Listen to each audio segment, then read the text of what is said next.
Вся татарская история в одном подкасте. Лекторий «Миллиард татар». Так вот, давайте с вами перенесемся сейчас на 100 лет назад, даже больше, чем на 100 лет назад, дореволюционная Казань. Год примерно так 1914, наверное.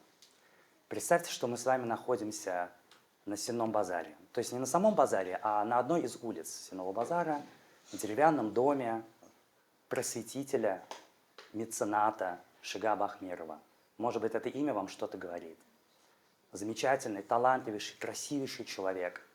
Вы наверняка, может быть, обратили внимание на очень скромную фотографию в углу затаилась, где он вместе со своей супругой Аминой Сайдашевой, старшей сестрой Салиха Сайдашева, очень трогательно держатся за руки. Очень люблю эту фотографию. В ней есть какая-то интимность, скромность, красота. К чему я это говорю? К тому, что вот мы с вами перенеслись на более чем 100 лет назад. Есть такая байка, которая описана в книге Салитовой о том, что, примерно вот в это время в доме Ахмеровых произошел большой совет, семейный совет, где за большим столом сидят, на одной стороне сидит, значит, Шигаб Ахмеров, рядом Сайдашев, подросток, Салих, а на другом конце стола сидят родственники отца Сайдашева и так далее. Причина, по которой этот совет у нас произошел, вопрос о том, какой путь изберет для себя юный Салих. Станет ли он музыкантом, или он пойдет по пути своего отца и родственников отца, которые работали приказчиками, которые держали лавки. Вопрос очень серьезный, быть музыкантом или нет. Я не могу судить, насколько это правда, действительно была ли такая история, но она описана в книгах. Но мне очень нравится эта история, потому что бывают же такие моменты, может быть, и у вас в жизни, когда вы задумывались, а что было бы, если бы история пошла по другому пути? Как бы сложилась моя жизнь, если бы я сделал не этот выбор, а другой? А здесь более глобальный вопрос. А что стало бы с татарской музыкой, с татарской культурой? Что стало бы со всеми нами? Собрались мы бы здесь сейчас в этой комнате или нет, если бы больше 100 лет назад на этом семейном совете было принято другое решение? И вот этот вопрос, когда я себе его задаю, у меня мурашки по коже бегут от того, что, может быть, я сейчас здесь с вами не сидел бы, у меня была бы какая-то другая профессия, наверное. Вот. Потому что вопрос очень важный. Быть музыкантом Салиху Сайдашеву или не быть? Почему? Потому что представьте себе дореволюционная Казань, и вы растете в татарской традиционной семье, и вы хотите стать музыкантом. Какое будущее вас ждет? Чем вы будете по жизни заниматься? Какая судьба вас ждет? Выступать летом на ярмарках, в балаганах каких-то участвовать, петь песни, обречь себя на бедность. Это однозначно. Быть музыкантом – это значит бедствовать. Потому что дорога в профессиональный мир вам закрыта, вы вряд ли получите нормальное, хорошее профессиональное образование. А если и получите, то вам нужны средства, потому что откуда вы найдете себе репетиторов? Даже если вы найдете себе репетиторов, как вы будете продвигать татарскую музыку? Вообще, что такое татарская профессиональная музыка? Ее практически не существует. Даже если она есть, то как развивать эти пути музыки? По какому пути идти? Где учебники? Где какие-то инструкции, как им быть? Что значит быть татарским музыкантом? Конечно, у нас есть уже первые музыканты к тому времени. У нас есть любители, у нас даже появляются первые шансонетки профессиональные, да, которых очень едко в свое время высмеял Тукай в своих заметках. В любом случае, это очень спорный вопрос. Да и в целом, с позиции ислама, это очень спорный вопрос. Что значит заниматься музыкой? Помню, буквально каких-то там 30 лет назад Салимгарей Тефтелев, муфти Оренбурга, издает указ, который запрещает татарам исполнять любую музыку и песни, и танцы на свадьбах, потому что музыка ведет к разврату, там, где музыка, там смешение полов, там, где смешение полов, обязательно будет какой-то грех совершен. Представляете, вот совсем недавно это еще было, но уже появляется новая прослойка татар, более просвещенная, более демократичная, европеизированная, влияние которых чувствует на себе Салих Сайдашев, потому что ему повезло, он живет в самом центре города, или рядом с ним находится восточный клуб, в котором регулярно проходят музыкально-поэтические вечера. Он живет в доме Шигаба Ахмерова, человека очень просвещенного, демократического толка, человек, который близкий друг к Абдуллы Тукая, которому в дом приходят Гафур Кулахметов, Фатих Амиркан и многие другие известные литераторы, сливки того общества, цвет татарской нации к нему приходят, люди, которые уже мыслят по-другому. Уже Фатех Амирхан пишет в своих произведениях, где он пишет фантастические рассказы, где он представляет, как люди приходят на концерты, где выступают татарки, музыканты, пианистки и так далее. Уже думает о том, как вот преобразовать татарское общество, как дать права женщинам и так далее. Это все чувствует Сайдашев, и он принимает для себя решение стать музыкантом. Но это сложный вопрос, что значит быть музыкантом в 2014 году. И тут прекрасно можно понять родственников Сайдашева, которые были против, которые хотели ему стабильной жизни. Я всегда тут вспоминаю свою собственную жизнь, когда мне было... Ой, я вспоминаю себя тоже, когда... Я вырос в 90-е годы, когда еще не было интернета и не было технологий.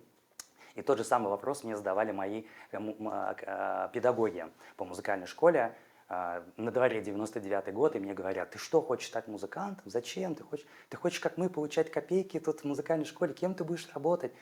Если бы они знали, что буквально через каких-то 10 лет появится интернет, социальные сети и так далее, где каждый может продвигать себя, главное, чтобы было желание и талант. А желание и талант у Салиха Сайдашева были, и никакие соцсети ему тут не нужны были, конечно же. И тут к чему приходит семья? Семья приходит к компромиссному варианту. И тут надо отдать должное, что у Салиха Сайдашева, если, конечно, эта история правда, Салиха Сайдашева хватило смелости отстоять свою точку зрения. Может быть, присутствие Шагаба Ахмерова ему здесь помогло. Фигура важная, достаточно уважаемая в городе. Но мне нравится вот эта идея, что Салиха Сайдашева хватило смелости, в отличие от меня, сказать своим оппонентам: нет, я хочу заниматься музыкой.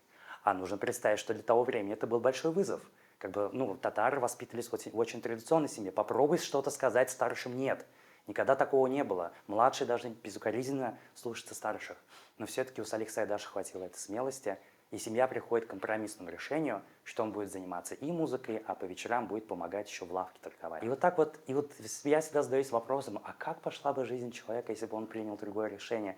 И все-таки мне еще эта история нравится тем, что всегда нужно следовать зову своего сердца. Я тоже вас всех призываю: всегда следуйте зову своего сердца. Я в свое время послушался своих педагогов, не пошел по музыке, но, как видите, судьба все равно привела меня в мир музыки, и сейчас я с вами здесь сижу и занимаюсь музыкой в том числе, и это здорово.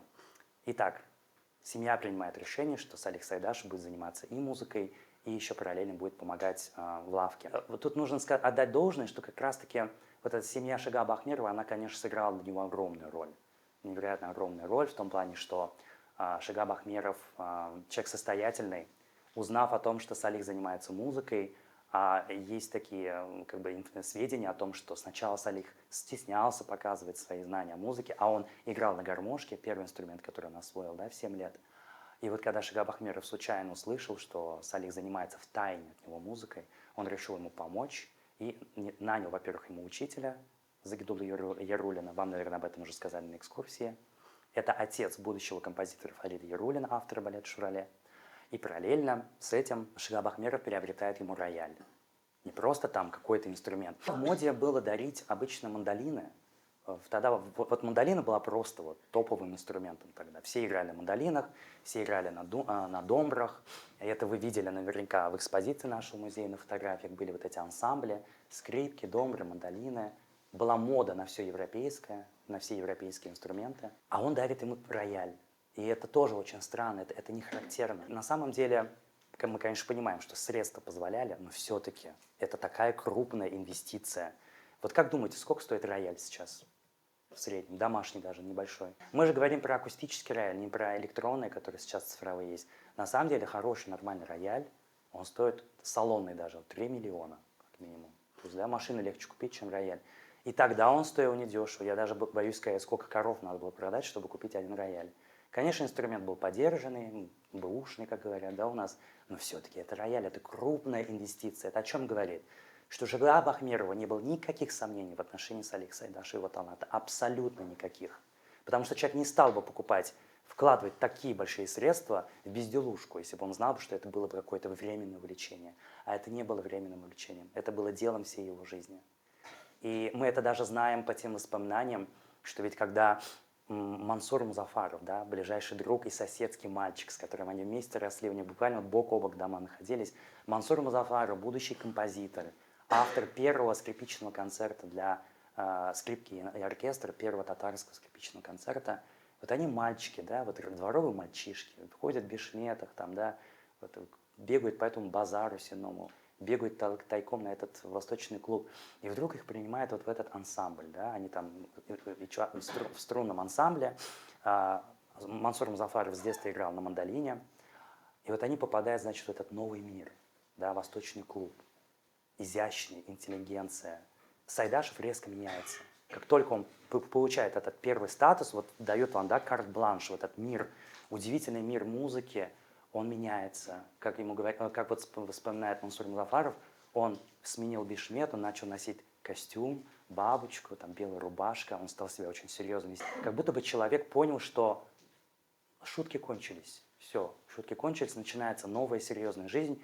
И как будто бы, может быть, он тогда уже воспринял на себе вот эту будущую миссию, что, ну, вообще-то, я представляю лицо татарского народа в какой-то степени. Я выступаю публично перед людьми. Я не имею права больше быть вот этим дворовым мальчишкой, который бегает, там, гоняет, баклуши бьет и так далее.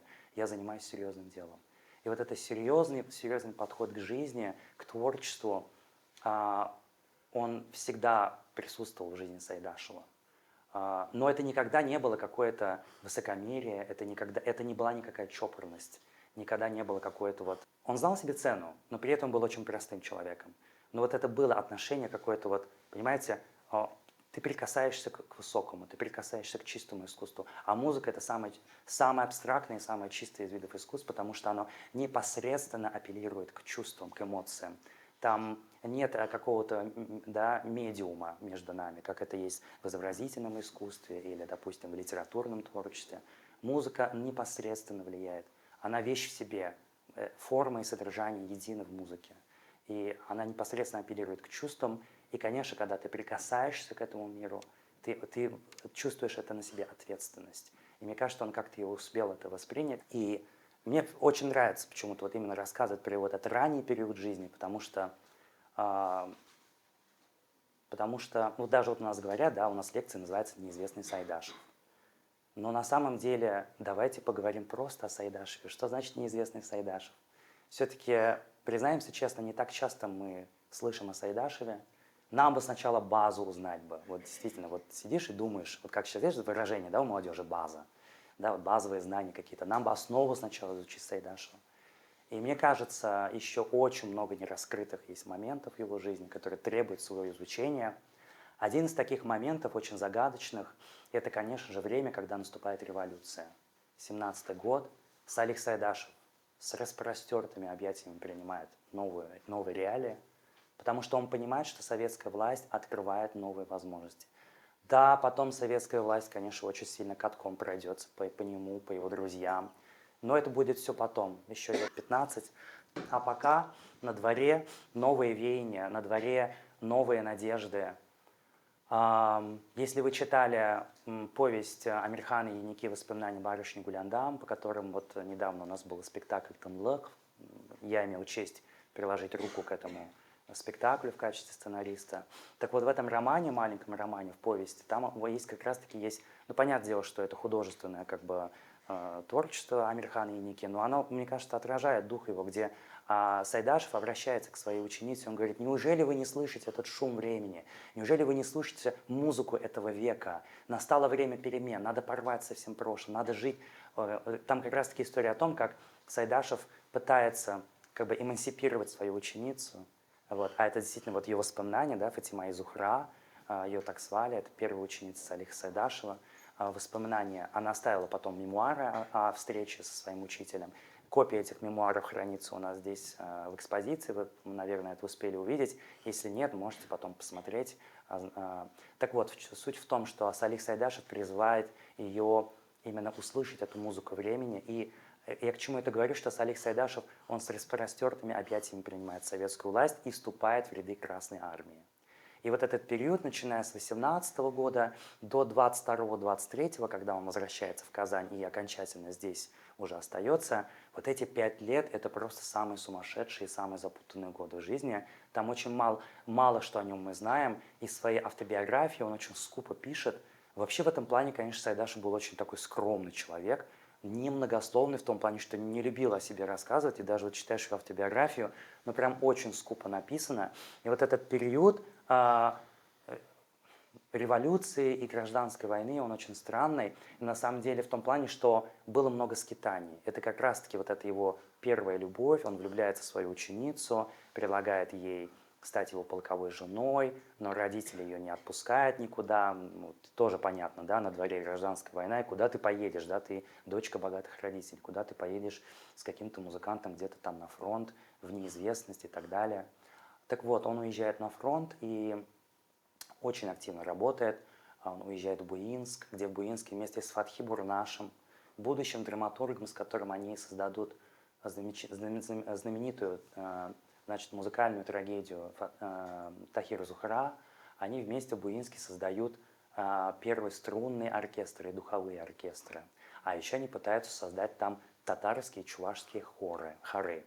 Но у них на самом деле не очень все гладко получается, оно и понятно. 18-й год, разруха, голод, гражданская война.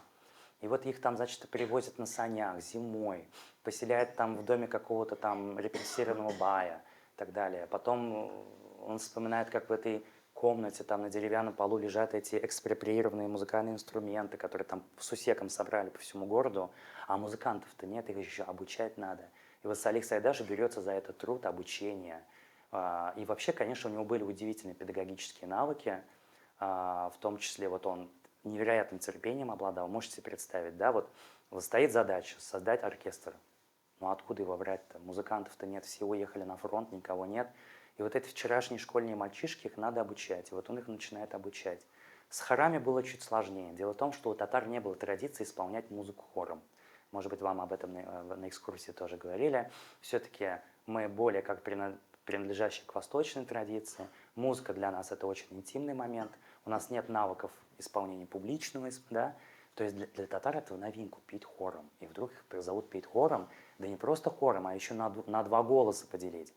Это как бы понятное дело, что для русского народа это само собой разумеющееся. В любую деревню поедешь, удивляешься просто, как они спокойно раскладывают мелодию на многоголосие и так далее.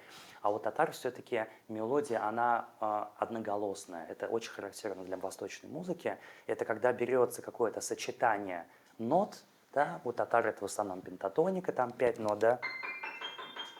И как бы вот и дальше идет импровизация вот на этот лад, когда музыка двигается. И она идет вот так постепенно, рядом, как бы, да, скачешь чуть вверх, чуть вниз, еще шажочек вверх-вниз. И вот вся вот эта как бы идет импровизация, бесконечная импровизация на один лад. Но о том, чтобы петь на несколько голосов, вообще речи не шло. Но говорят, что Сайдаш настолько замучился с музыкантами, что сказал: Фатхи Бурнаш, ты сам занимайся хором, я буду заниматься лучше оркестрантами. Вот. И кроме того еще он, конечно же, осваивает военный оркестр, сам учится играть на трубе.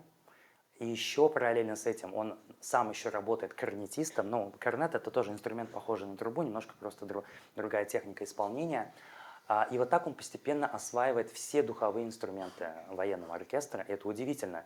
Удивительно в каком плане, что Салих Сайдаш никогда не ограничивался каким-то формальным образованием. Да, вот говорят, вот у Сайдашева не было классического академического образования. Ну и что? Сейчас очень много музыкантов, мы знаем, у которых тоже нет классического образования. Ему просто не суждено было получить ее, потому что началась революция, гражданская война, там заканчивать уже нечего было фактически. Но Сайдашев всегда учился у своего времени. Время было его главным учителем.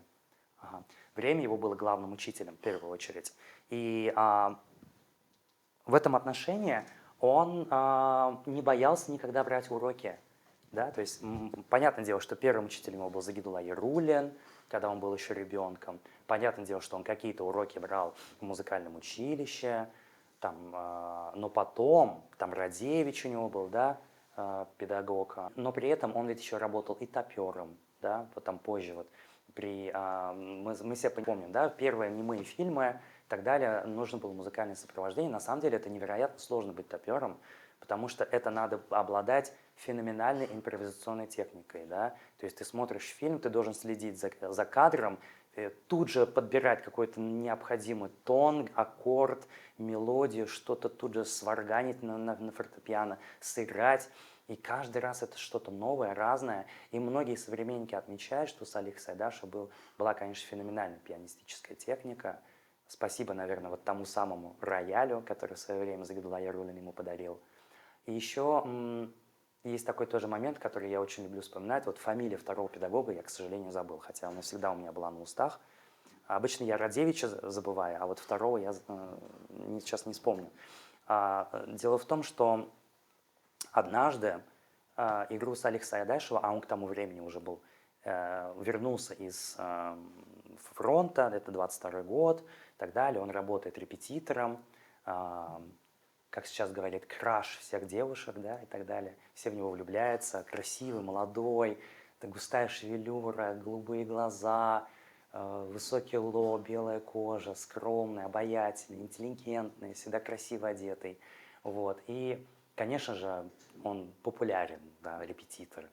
Все хотят такого репетитора.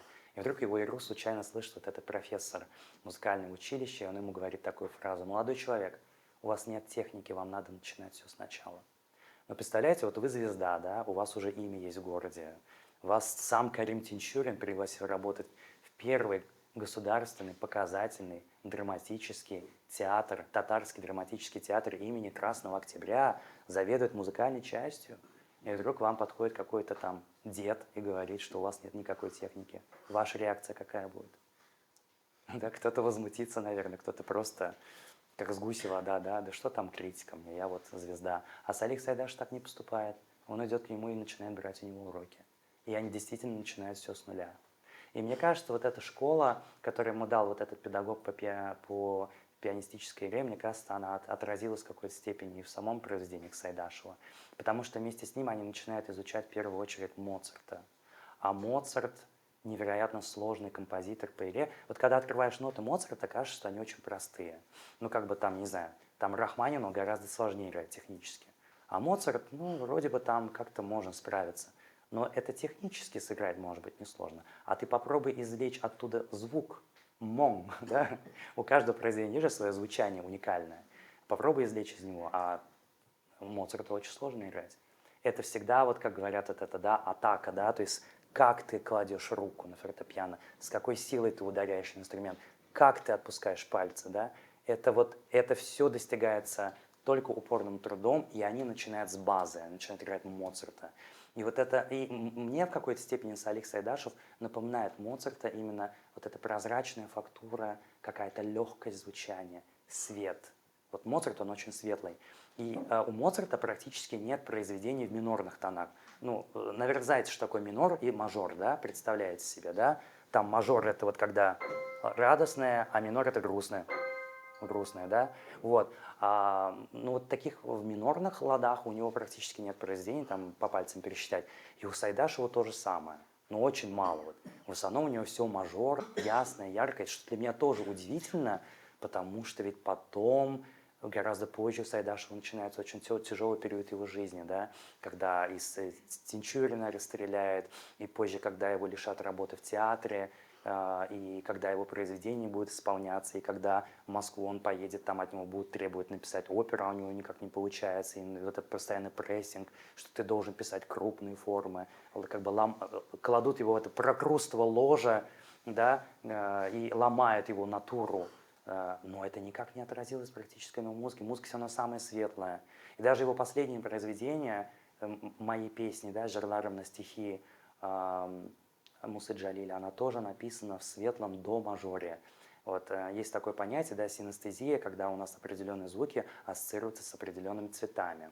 Вот, и были такие композиторы синестетики, когда вот Скрябин, например, был там, у Римского-Корского, по-моему, тоже была своя система. То есть каждая тональность, ну, она с каким-то цветом ассоциировалась. Но вот у многих композиторов из наших современников, тут Миляуша Хайруллина, она тоже синестетик, и она говорит, что вот до мажор — это белый цвет.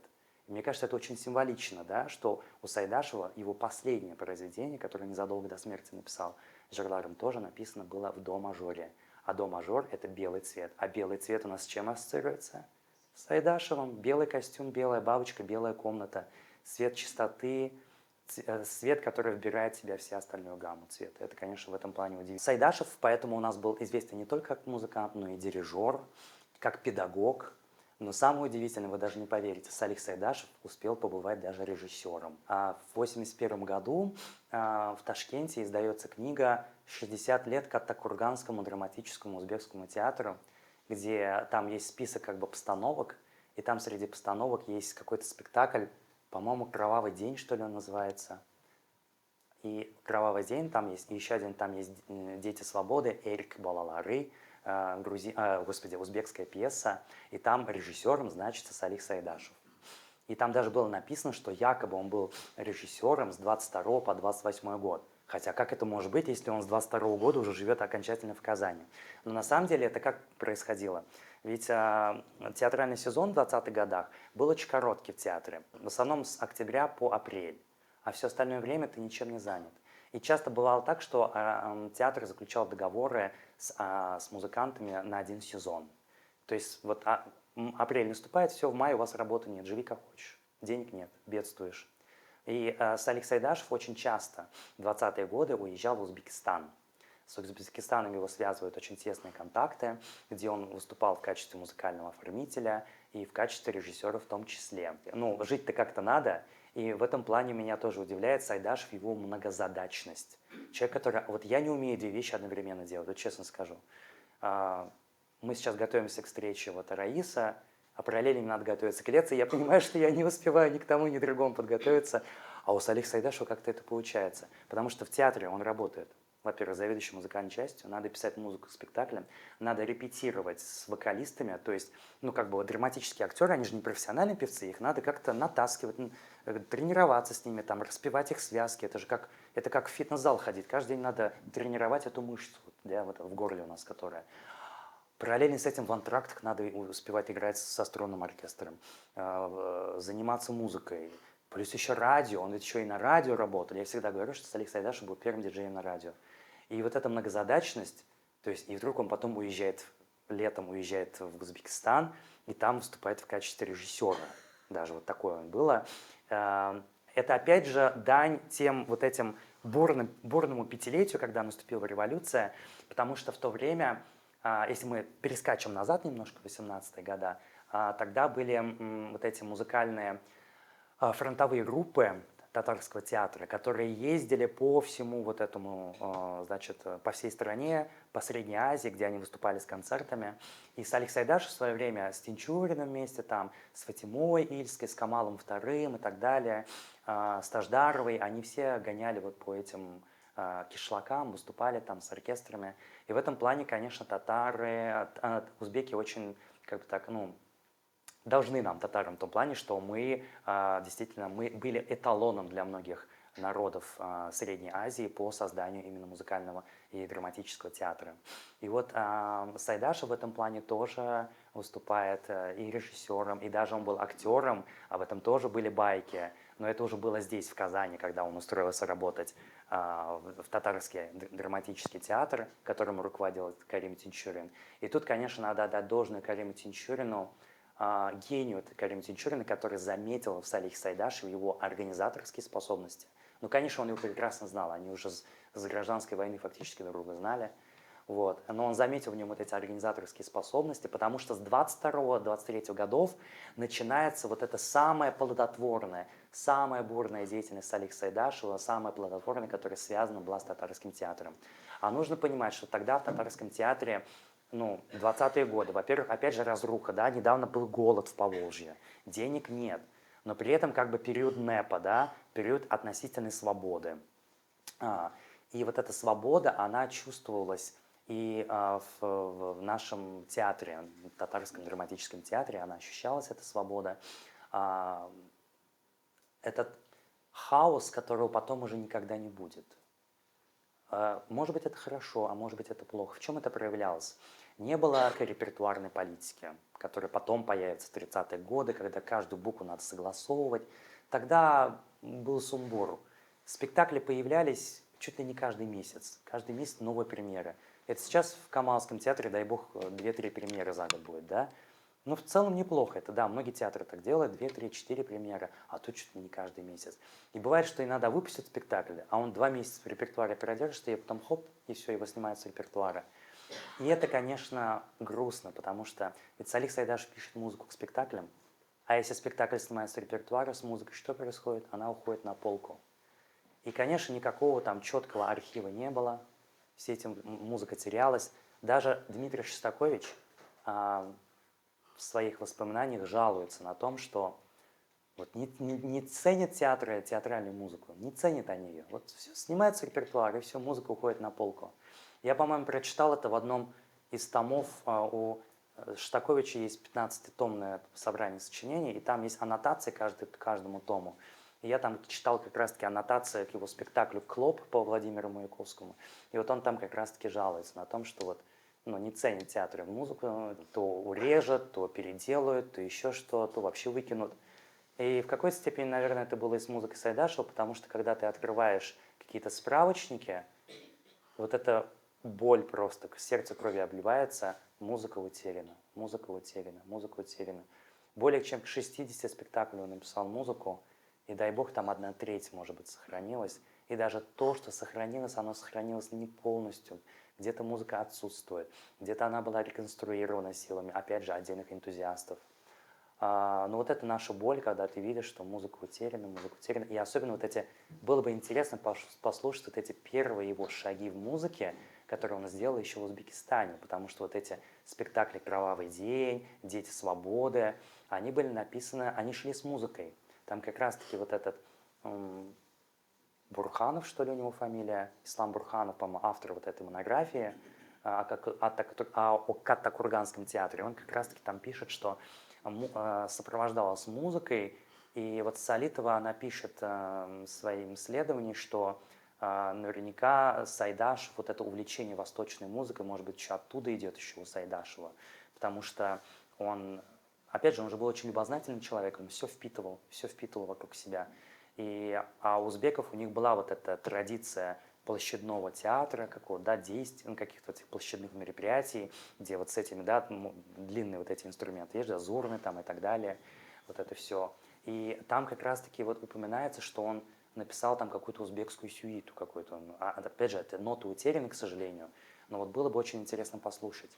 И на самом деле вот Сайдашев, он был очень, опять же, многожанровым композитором в какой-то степени, потому что вот у меня тут на столе вот тут лежат 2 тома, подготовленных Ренатом Яникеем, есть еще 3-й том. В 3-м томе там как раз-таки хранятся там лезгинка, оказывается, у него есть, представляете, вот он, то есть жанровые вещи какие-то делал, там даже танго есть. Вот мы все говорим, что первое танго было написано там Сарой Садыковой, а на самом деле первое танго было написано даже Салихом Сайдашевым. Просто эти многие ноты, они еще требуют своего изучения. И в этом отношении, конечно, нужна какая-то очень систематическая работа по... Опять же, спасибо Ренату Яникееву, который в свое время подготовил этот 3-томник. Ему, конечно, большое спасибо, но нужно новое прочтение этих сочинений, потому что даже вот в этом 3-томнике все равно чувствуется рука, ну, Рената Яникеева, какой-то авторский взгляд на это. Вот. И вот касательно того, что многие сочинения утеряны, вот я тоже всегда эту историю рассказываю. Оказывается, в 20-е годы был такой спектакль «Ханбика», назывался, он был посвящен истории Сюмбике. Представляете, вот 20-е годы, очень странно же, да, ведь, как бы, ну, 20-е годы, как бы, вроде бы там что-то должно быть про современность, про революцию, хотя бы что-то. А здесь спектакль про Сюмбике. И оказывается, он написал к этому музыку. И там тоже везде написано «Музыка утеряна». И как же мы были рады услышать, когда мы нашли случайно встречный марш, и там написано «Встречный марш» из спектакля «Ханбика». И для нас это, конечно, была огромная радость, потому что везде написано, что ноты утеряны. Оказывается, сохранился какой-то вот встречный марш из этого спектакля. Вот какая-то крупинка уже есть, да, в коллекцию Салиха Сайдашева, она уже появилась. Во-первых, как бы вот то, что вот эти ноты утеряны, отчасти это связано с этим сумбуром, хаосом, который существовал в Татарском театре первые вот это десятилетие его существования, да, 20-е годы, когда не было репертуарной политики, когда спектакли менялись и так далее. Но отчасти, наверное, это связано и с самой фигурой Сайдашева, потому что Сайдашев, как мне кажется, он воспринимал музыку не как средство для самоутверждения, да, как вот некоторые для себя используют, там, почесать свое чувство восхищения. Нет, для него музыка это была труд, каждодневная рутина, труд, бесконечный труд. Я не думаю, что он был человеком, который ждал вдохновения. Ну, потому что, ну, где тебе время ждать вдохновения, если ты контент-мейкер, грубо говоря, да? Откуда тебе ждать вдохновения, если, да, у тебя как бы, ну, тебе каждый месяц надо создавать музыку. Это без конца. Это сейчас ты сел за компьютер, накидал там быстренько, да, в Сибелиусе программа тебе все там разложила, а здесь все надо писать от руки. И он обычно вот на каком-то куске картона, там, я не знаю, на салфетке мог написать какую-то мелодию, быстренько отдать ее переписчикам и даже забыть, что он ее написал. И многие же воспоминания говорят, что вот он садился за рояль, за пианино, что-то там наигрывал, но не записывал потом за собой, потом эта музыка терялась. И вот есть же такое понятие, да, в искусстве дионисийское искусство и аполлоническое искусство. Аполлоническое искусство – это гармония, порядок, а дионисийское искусство – это хаос, это мир эмоций, это вот что-то такое изначально природное, не поддающееся контролю. Мне кажется, в этом отношении Сайдашев, наверное, принадлежал больше к дионисийскому направлению такому, да, то есть, ну, сам по характеру такой был. И это не был человек, который «я пишу свои сочинения на века, я оставлю это великое наследие моим потомкам». Мне кажется, не было такого. Об этом вот тоже очень забавно рассказывал Нияз Игламов, очень знаменитый наш театровед.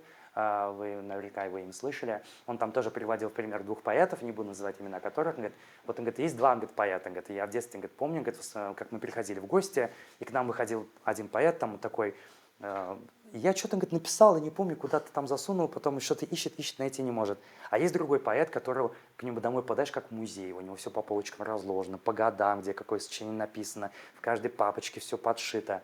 Вот. То есть один человек вот так к себе относится, а другой воспринимает музыку как творчество, как каждодневный труд. То есть и в этом скромность Сайдашева, опять же, определилась, да, что скромность, человек никогда не ставил себя выше других, и даже вот есть воспоминания о том, как Фатхи Бурнаш знакомит его в Оренбурге, а Сайдашев еще успел поработать в Оренбурге, он еще был даже директором музыкальной школы, по-моему, если я не ошибаюсь, успел поработать.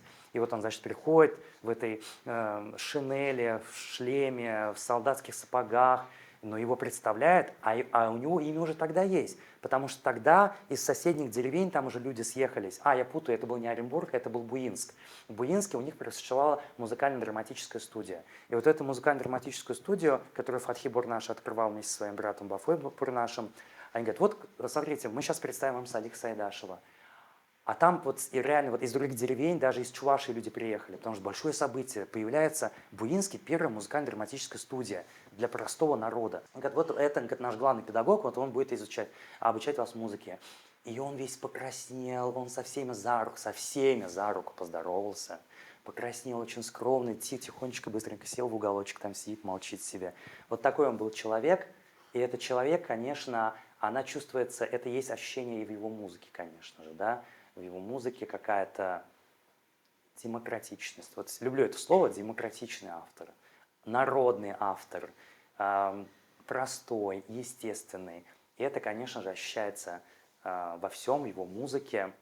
И, наверное, отсюда и народ и полюбил его, потому что 20-е годы – это эра, в которой главенствовала музыкальная драма.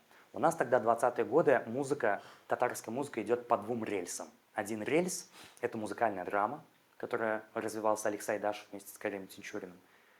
А другое направление – это опера, татарская опера. Первые скромные шаги, которые делал Султан Габаши и Василий Виноградов, и Газиз Аль-Мухамедов. Это опера Сания, Эшче. Но опера – это более такой академический, серьезный жанр. И даже вот первые слушатели этой оперы оставили воспоминания. Что-то все поют, ничего не понятно. Когда говорить-то будут, что такое? То ли за оркестром сидеть, то ли за музыкантом сидеть. Что, как непонятно, как это. Таких вопросов никогда не возникало в музыкальной драме Сайдашева. Никогда. Люди прекрасно понимали, зачем они идут.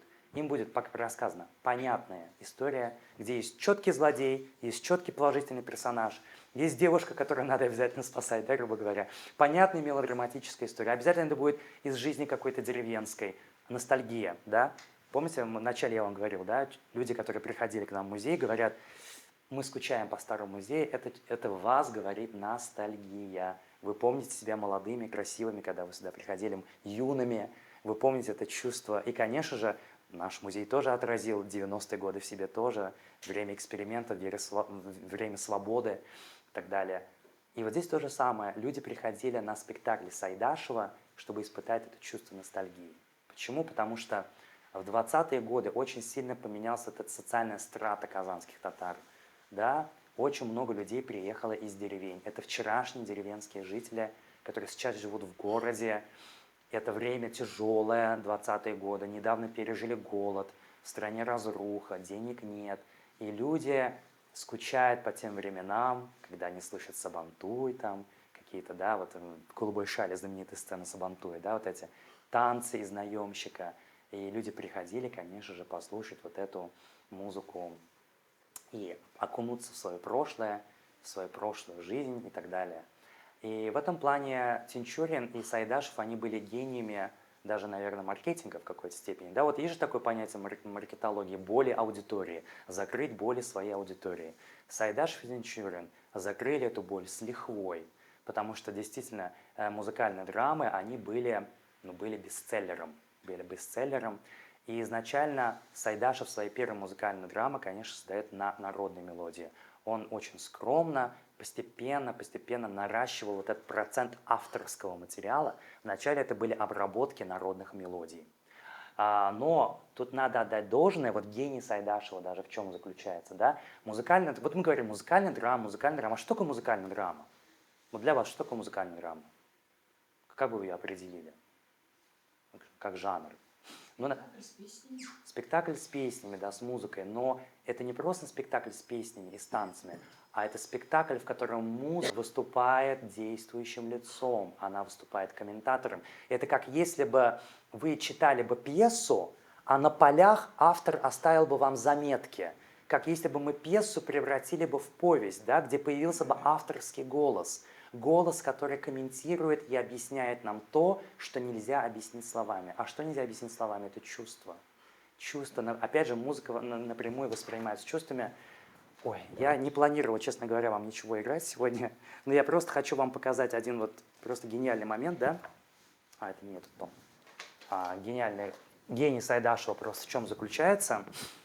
Мы все знаем, что Сайдашев получил также религиозное образование. Он учился в знаменитом медресе Мухаммадия, да, одно из лучших медресе в России, мини-университет для татар, где помимо религиозного образования люди также шакирды получали также светское образование.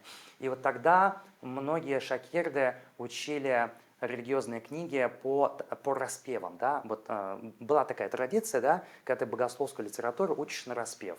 То есть есть какая-то вот мелодия, она помогает тебе запомнить эту мелодию. Вот, и это, конечно, мелодия. Вот, да? Вот такая она, татарская простая мелодия,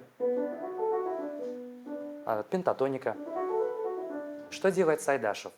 Когда он пишет свою магнум опус, да, «Голубую шаль», мы все помним, наверное, 4-й акт, когда у нас есть жены Ишанов, да, Ишана, 4 жены у него там, да, 4, по-моему, да, 4 у него жены, и 5-я должна быть Майсара, и вот, значит, они в финале этого спектакля молятся, да, мы видим как бы лицемерие этих женщин, что они молятся Аллаху, чтобы Аллах им дал финансовое благополучие, чтобы садака все больше милостыни, все больше и больше поступало к ним в дом. Они молятся о том, чтобы Всевышний послал им красавчика, чтобы Ишан наконец-то умер, и у них появился новый красивый муж и так далее. В общем, такой очень сатирический текст. И что делает Сайдашев? Он берет вот эту мелодию бедауам, на которую шакирды учили мелодию, и он превращает ее в песню. Да? И причем он там меняет ритм, и он становится на 3/4. То есть раз, два, три, раз, два, три. Под нее даже танцевать можно. Раз, два, три, раз, два, три.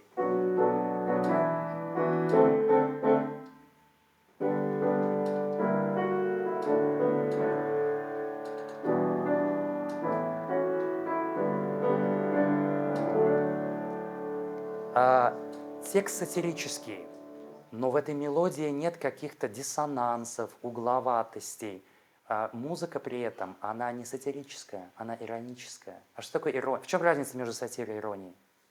Сатира – это злой смех, а ирония – это добрый смех.